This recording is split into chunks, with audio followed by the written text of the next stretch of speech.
Hi everyone, my name is Kinya Ota. I have spent more than 10 years studying goldfish evolution and development. Recently, my friend asked me to make detailed videos about evolutionary developmental biology of goldfish. So I have decided to produce this video series based on my papers and my book. We will explore Goldfish EvoDevo.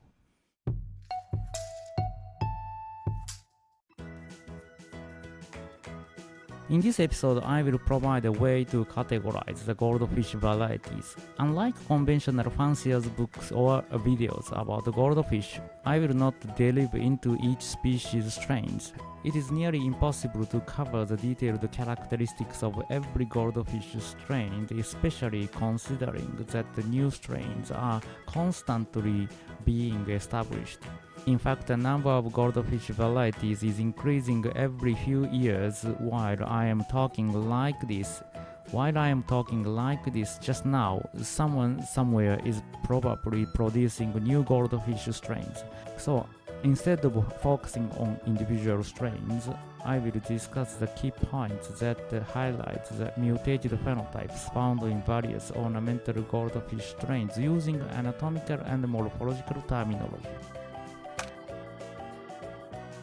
It is important to note that there is currently no consensus among researchers, fanciers, and breeders on how highly diverged goldfish strains should be classified. Therefore, further explanation is necessary to understand the different categorization systems used for ornamental goldfish. So I will provide detailed information about the methods previously used to categorize goldfish strains.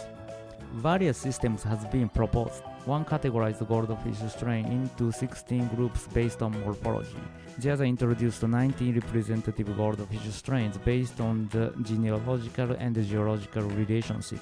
The third divided the goldfish strains into two groups consisting of 40 subgroups. And recently, the complete goldfish genome sequence data was published.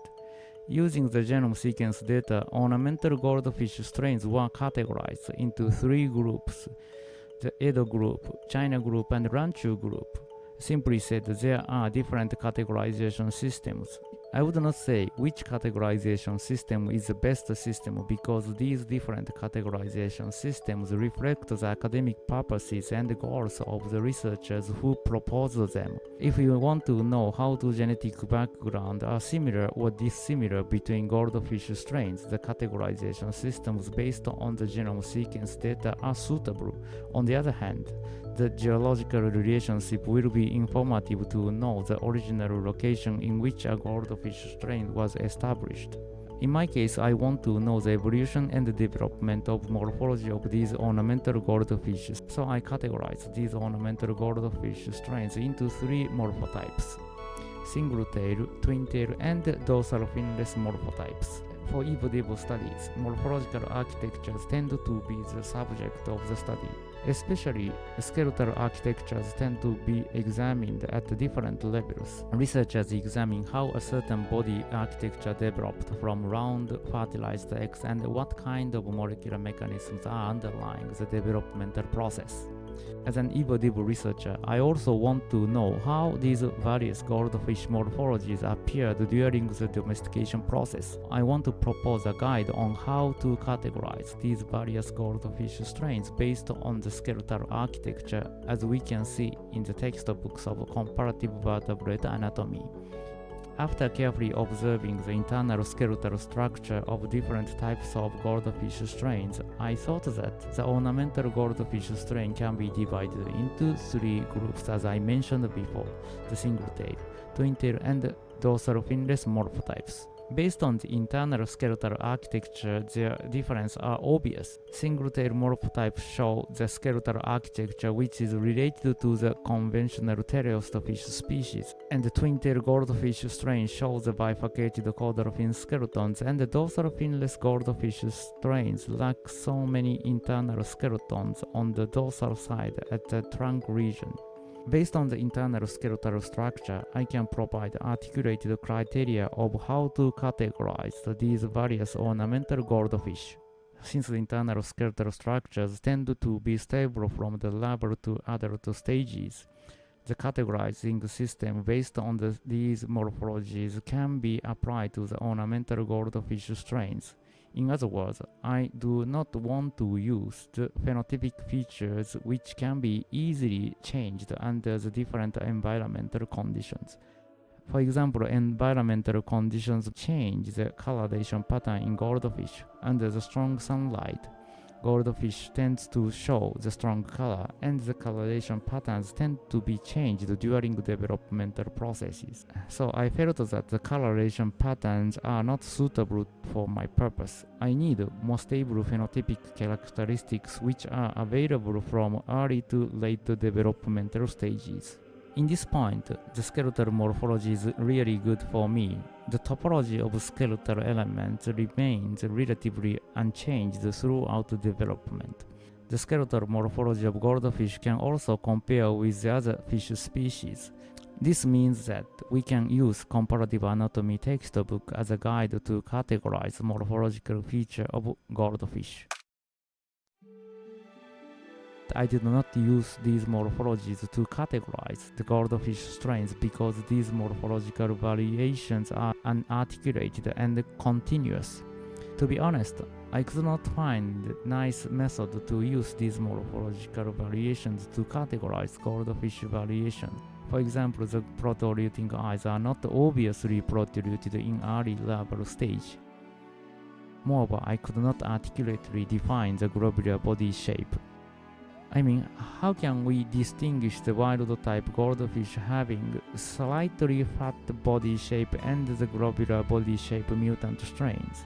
Although you can apply a certain criterion or index to distinguish between them, I thought that this is a bit complicated and might not provide easy categorization system for me. And let me notice one point, I use the term of morphotype for them. Why? Because this categorization system is based on the morphology rather than the phylogeny and the genealogy.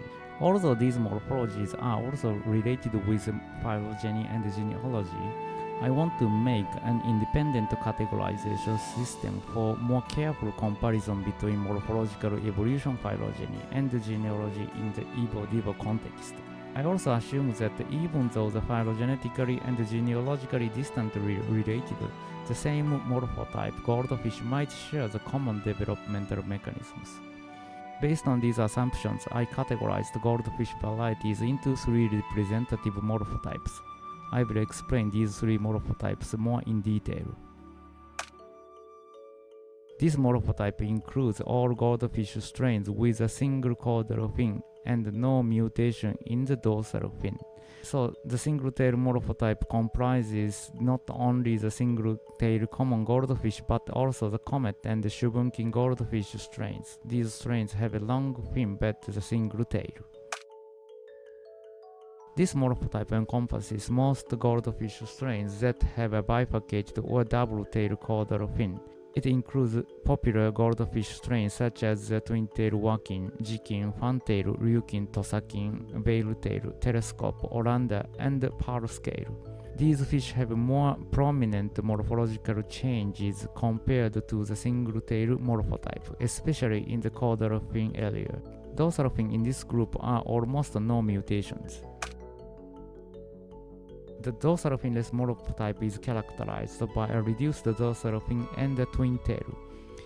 Celstars and Ranchu strains are categorized into this morphotype. So we succeeded in categorizing all these goldfish strains perfectly. Yes, it's perfect. But wait, not so easy. I'm sure some of you may have already thought to ask, are there any intermediate morphologies? The answer is yes. For example, the variation of the twin-tail phenotype is well described by researchers. These juvenile goldfish have different shaped dorsal fins. Some of them partially missing a small number of dorsal fin rays, but others lost almost all of the dorsal fin rays. How can they be categorized? Are there any good method to categorize them? Researchers made several systems to categorize them based on their morphology. For example, in this figure, The goldfish morphological variations are categorized into 60 types based on the combination of the caudal fin and anal fin morphologies. We also made several works to categorize these variations. We counted the number of the left and right caudal fin rays and plot on the graphs like this, and these dorsal fin variations are also categorized by counting the dorsal fin ray numbers. In any cases, to categorize them by counting the countable phenotypes is a bit time-consuming work. But why did we these works? Because we want to know how the selective pressure to make a certain phenotype, which is imagined by breeders, can be appeared from a certain genotype through the developmental process rather than simply categorize them. I suppose that most of you agree with the categorization method based on the three morphotypes, and actually most of the established goldfish strains can be categorized into these three types, but we know that this articulated categorization is human-made categorization. Of course, some of you will say, how about to compare the genome sequences? Yes, this is one of the answers. We can draw the phylogenetic tree among these goldfish strains, but what I want to know is not the correlation between DNA sequence and the phenotypes. I want to know the causal relationship and the process of how these morphological changes could be appeared. I'm not forcing you all to use this classification system. However, I will use this classification system when I explain about the development and evolution of goldfish body architecture in future episodes. So far, we have discussed the history and adult morphology of the goldfish. From the next episode, we will be discussing the developmental process of goldfish. We will be more specific about how to obtain and observe fertilized eggs in goldfish. So in the next episode, we will discuss specific methods for distinguish between male and female goldfish. I hope you learned something new about goldfish development and evolution from this episode. Please be sure to subscribe to our channel to catch the next episode. See you soon.